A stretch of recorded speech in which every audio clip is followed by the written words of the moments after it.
శ్రీ వేముల ప్రభాకర్ గారిని వేదికపైకి ఆహ్వానిస్తున్నాను. వీరు టాంటెక్స్ ఎగ్జిక్యూటివ్ కమిటీ మనోహర్ కసగాని గారి అంకుల్.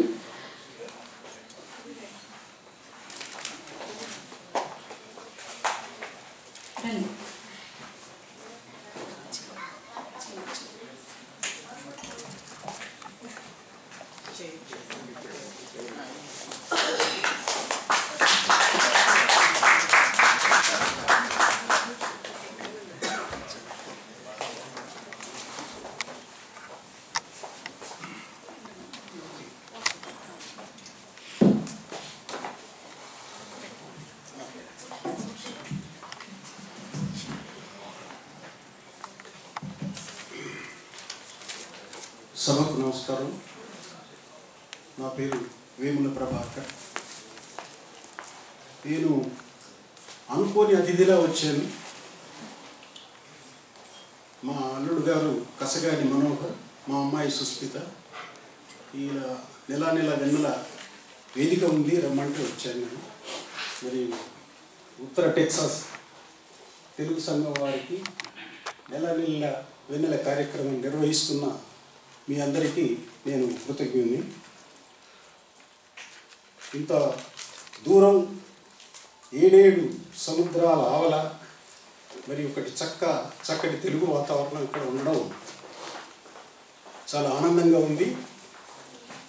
సో ఇది మరి ఉగాది కవి సమ్మేళనం కార్యక్రమంలో పాల్గొనే అవకాశం వచ్చినందుకు నేను సంతోషిస్తూ ఒక 2-3 కవితలు వినిపిస్తాను. ముందు నేను అనుకోని అతిథిగా వచ్చాను కాబట్టి ఆ అనుకోని అతిథి గురించి మీకు పరిచయం చేస్తాను. మనం చాలా చోట్ల చూస్తూనే ఉంటాం అనుకోని అతిథుల్ని. చిన్న కవిత, కాకపోతే మనం గుర్తుపట్టం వాళ్ళని. అతనికి ఆహ్వానాలతో పని లేదు, స్వాగత ద్వారాలు చాలు, తెచ్చుకోలు చిరునవ్వులు నచ్చవు. అతనికి ఆహ్వానాలతో పని లేదు, స్వాగత ద్వారాలు చాలు, తెచ్చుకోలు చిరునవ్వులు నచ్చవు. ఫోటోల కోసం వాటేసుకోడు, కెమెరా కంట్లో పడాలని ముందు వరుసలో సీటేసుకోడు.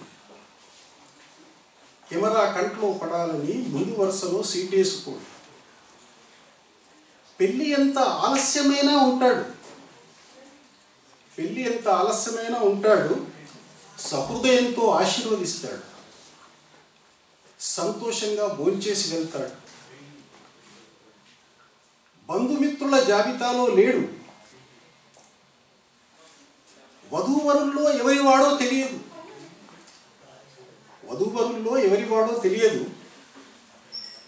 ఎవడు వాడు ఎచటివాడని ఆరాలు తీయడం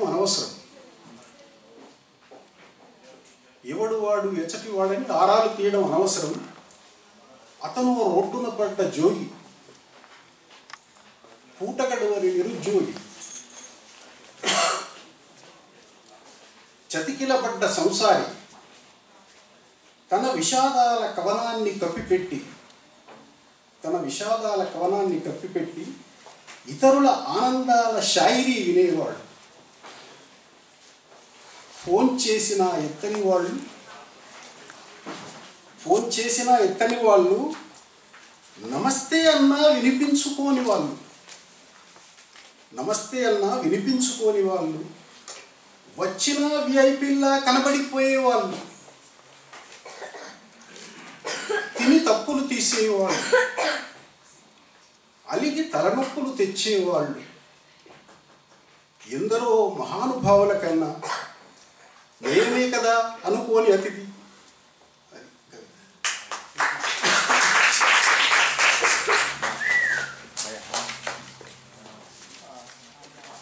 పుట్టిల్లు అని ఒక కవిత రాశాను నేను. సో ఇల్లు, మనం ఎక్కడ నివాసం ఉంటే అదే మన ఇల్లు. ఇల్లు చాలా మారుతూ ఉంటాం, కానీ పుట్టిల్లు మాత్రం ఒకటే. మనం పుట్టిన ఇల్లు ఒకటే. తాత ముత్తలు చెమట తడిపి కట్టిన ఇల్లు. తాత ముత్తలు చెమట తడిపి కట్టిన ఇల్లు. పెద్దలున్న ఇల్లు పేరు తెచ్చిన ఇల్లు. తాత ముత్తలు చెమట తడిపి కట్టిన ఇల్లు. పెద్దలున్న ఇల్లు పేరు తెచ్చిన ఇల్లు. ఎక్కడమ్మా ఎక్కడెక్కడమ్మా, ఎక్కడమ్మా ఎక్కడెక్కడమ్మా. అమెరికా నుంచి అమ్మాయి వచ్చింది. ఎంతసేపు హైదరాబాదు అమరావతి కాదు కదా చూడాల్సినవి, ఒకసారి పుట్టిన ఊరు కూడా చూద్దామని వెళ్తే ఎక్కడమ్మా ఎక్కడెక్కడమ్మా పుట్టిల్లు. దాని ఆనవాళ్ళు కనబడక ఆవిడ పడుతున్న ఆతురత, గాబరా. పుట్టి పెరిగిన ఇల్లు, తొట్లెలూగిన ఇల్లు, బుడి బుడి నడకల పడుతూ లేచిన ఇల్లు. ఎక్కడమ్మా ఎక్కడెక్కడమ్మా. ఉజ్జగించిన ఇల్లు, ఉవ్వపెట్టిన ఇల్లు, ఆకలి దప్పికల బాధ తెలువని ఇల్లు. బాల్యంలో ఆకలి దప్పికల బాధ తెలియని ఇల్లు. లేక కాదు, ఆకలి దప్పికలు మరిచిపోయి ఆడుకున్నటువంటి ఇల్లు. ముద్దు చేసిన ఇల్లు, బుద్ధి చెప్పిన ఇల్లు, పలక బలపము లేని చదువు నేర్పిన ఇల్లు. దానికి పలక బలపం అవసరం లేదు ఇంట్లో నేర్చుకోవడానికి. అక్కడ నేర్చుకున్నటువంటి ఎన్నో విషయాలు మనం పాఠశాలల్లో నేర్చుకోనివి. తోడబుట్టిన వారు తోడుగా నీడగా, పగలు రాత్రులు మరచి ఆడిపాడిన ఇల్లు. ఎక్కడమ్మా ఎక్కడెక్కడమ్మా. పెళ్ళి జరిగిన ఇల్లు, పిల్లలొచ్చిన ఇల్లు, పిల్లలే పెద్దలై పీఠమెక్కిన ఇల్లు. తరాలు మారుతుంటాయి, సో నాయకత్వం కూడా మారిపోతుంటుంది. పెళ్ళి జరిగిన ఇల్లు, పిల్లలొచ్చిన ఇల్లు, పిల్లలే పెద్దలై పీఠమెక్కిన ఇల్లు. బంధుమిత్రులతో అని సందడే సందడి, అతిథి దేవుళ్ళను ఆదరించిన ఇల్లు. ఎక్కడమ్మా ఎక్కడెక్కడమ్మా. ఎన్నేళ్ళు మెలిగినా తనివి తీరని ఇల్లు. వదలి రావాలంటే మనసు ఒప్పని ఇల్లు. పుట్టిళ్ళ మీద మహిళలకు ఉన్నంత ప్రేమ, ఆదరణ మరి ఇంకా వేరే ఎవరికి ఉండవు. కాకపోతే పుట్టిళ్ళు అందరికీ సమానమే, కానీ వాళ్ళకి ఇంకా ఎక్కువ. ఎన్నేళ్ళు మెలిగినా తనివి తీరని ఇల్లు, వదలి రావాలంటే మనసు ఒప్పని ఇల్లు. ఎక్కడమ్మా ఎక్కడెక్కడమ్మా. కష్టాలు కన్నీళ్లు నెట్టుకొచ్చిన ఇల్లు, కలిమిలేముల్లోన బలమునిచ్చిన ఇల్లు. పూరి గుడిసే కాని నీడనిచ్చిన ఇల్లు. ఇల్లు అంటే అద్దాల మెడలే కావాల్సిన అవసరం లేదు కదా. పూరి గుడిసే కాని నీడనిచ్చిన ఇల్లు, పెంకుటిల్లే కాని ప్రేమ పంచిన ఇల్లు. ఎక్కడమ్మా ఎక్కడెక్కడమ్మా. ఎన్నోళ్ళు తిరిగినా, ఎన్నాళ్ళు గడిచినా. ఆనాడు ఊర్లు, ఈనాడు దేశాలు. ఎన్నోళ్ళు తిరిగినా, ఎన్నాళ్ళు గడిచినా, మరచిపోలేనిది మా పుట్టినిల్లు. ఇది కవిత.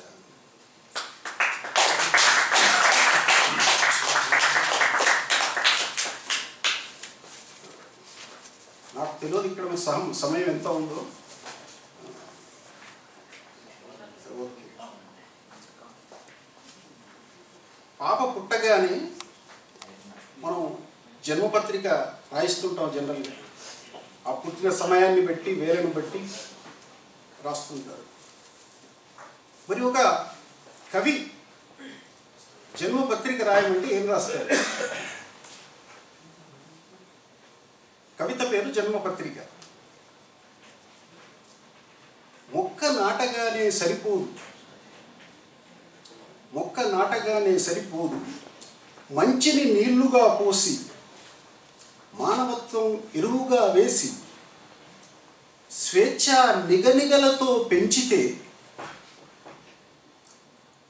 స్వేచ్ఛ నిగనిగలతో పెంచితే, క్రమశిక్షణ ఆత్మరక్షణ కవచాలుగా చేస్తే, చీడ నుండి పీడ నుండి దుష్ట శక్తులకు దూరంగా కంచెలా మంచెలా కాపాడితేనే మొక్కు తీరినట్లు. మొక్క నాటగానే సరిపోదు, మంచిని నీళ్లుగా పోసి మానవత్వం ఎరువుగా వేసి స్వేచ్ఛ నిగనిగలతో పెంచితేనే మొక్కు తీరినట్లు. అది పుష్పిస్తే ప్రకృతిని అందంగా తీర్చిదిద్దినట్లు, అది పుష్పిస్తే ప్రకృతిని అందంగా తీర్చిదిద్దినట్లు, ఎందరికో కనువింది చేసినట్లు, దాని సువాసనలు పంచినట్లు, అది ఫలిస్తే మూగ జీవాలను విందుకు ఆహ్వానించినట్లు, నిరుపేదల ఆకలి తీరిస్తే కృషి ఫలించినట్లు, ఆ చెట్టు పక్షులకు గూడైతే, కిలకిల రావాల నిలయమైతే, నిరాశ్రయులకు నీడైతే, నిర్భాగ్యులకు తోడైతే కల నిజమైనట్లు. మొక్క నాటగానే సరిపోదు, అది కరువు కాటకాలను భీకర తుఫానులను ఎదుర్కొని, అది కరువు కాటకాలను భీకర తుఫానులను ఎదుర్కొని కష్ట నష్టాలకు తట్టుకొని కాల పరీక్షలో నెగ్గితే, పరిసరాలను ప్రాణులను చల్లగా చూస్తే జన్మ ధన్యమైనట్లు. మొక్క నాటగానే సరిపోదు అని ఇది ఒక చిన్న కవిత రాశాను. చివరగా నేను మొదటి చాలా రోజుల నుంచి అనుకుంటున్నాను, జాతికి ఒక గీతం ఉంది, రాష్ట్రాలకు కూడా గీతాలు ఉన్నాయి, మరి ఎన్ఆర్ఐలకు కూడా ఒక గీతం ఉంటే బాగుంటుందని చాలామంది ఎన్ఆర్ఐ మిత్రులను చూస్తున్నాను కాబట్టి, మిత్రులను పుత్రులను చూస్తున్నాను కాబట్టి, నాకు కలిగిన వాళ్ళు దేశం కోసం వాళ్ళు చేస్తున్న త్యాగాలను మనం తప్పనిసరిగా ప్రశంసించాలని అనిపించి చిన్న గీతం రాశాను నేను. ఇది నాకన్నా ఎక్కువ ఈ గీతం గురించి మీకే తెలుస్తుంది మరి, ఎందుకంటే మీరు చేస్తున్న కృషి, మీరు చేస్తున్నటువంటి, మీరు తీసుకున్న చొరవ, మీరు చేస్తున్న సాహసాలు అవి మీకు ఎక్కువ తెలుసు, నాకన్నా ఎక్కువ. నేను ఒక పరిశీలకుని మాత్రమే. ఎన్ఆర్ఐ గీతం. మనదే మనదే మనదే మనదే మనదే మనదే ఈ ప్రపంచమంతా మనదేలే, శక్తి యుక్తి సామర్థ్యాలకు సరిహద్దులతో పనిలే. నేను శ్రావ్యంగా పాడలేను, బట్ నా భావాన్ని చెప్తున్నాను నేను. మనదే మనదే మనదే ఈ ప్రపంచమంతా మనదేలే, శక్తి యుక్తి సామర్థ్యాలకు సరిహద్దులతో పనిలే.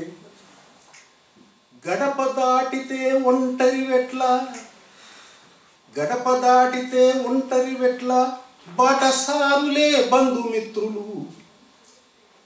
ఇంటి నుంచి బయట అడుగు పెట్టేప్పుడు వీసా వచ్చిందా బాబు అమెరికా పొమ్మంటే ఎంతో పిల్లలు బిగుసుకుపోతున్న సందర్భాలు చూశాను. ఏమో ప్రపంచం బయట అడుగు పెడుతున్నాం ఏమవుతుందో అని. గడప దాటితే ఒంటరి వెట్ల, బాటసారులే బంధుమిత్రులు. మీరంతా బాటసారులే, ఇక్కడ వచ్చి బంధుమిత్రులు అయిపోయారు. కలిసి నడిస్తే మాట కలిపితే, కలిసి నడిస్తే మాట కలిపితే ప్రపంచమంతా మనదేలే.